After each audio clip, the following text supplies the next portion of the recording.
Doon sa pagmamahal ng magkaibigan, nanligaw ba or nabasted ba si Alden? Ako naman talaga kay Alden. Vocal naman ako. Kahit sino naman yung magtanong sa akin. Sasagutin ko naman ng diretso. Nainlove ako sa kanya. Pero hindi siya nanligaw. Walang ganun. Alam din niya. Kasi very vocal. Kung vocal ako sa lahat ng tao, pati kay Alden mismo. Alam ni Alden yun. Sinabi ko naman sa kanya rekta. Pero hindi siya nanligaw. Friends lang. Pero kung manliligaw siya sa'yo, noon. Noon? Oo naman. Kasi in love ako sa kanya. In love ako talaga. At alam niyo lahat yan. Kasi ang straightforward ko naman na tao. So, tinanong ko siya rekta. Na parang, ano bang, sabihin mo na sa akin, ano bang nararamdaman mo for me? Tinanong mo? Oo. Saan? Sa rooftop somewhere. Alam ko. Tinanong ko sa Ayan, kanya ngayon, yun. kinilig si Paulo.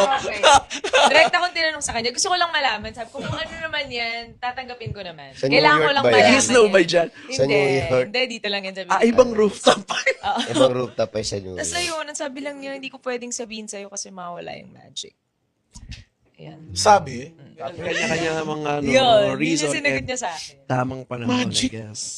Grabe yung relationship din namin ni Alden off-cam. Pero may closure naman kaming dalawa. Pag-usapan namin lahat. Pero roller coaster din kaming dalawa.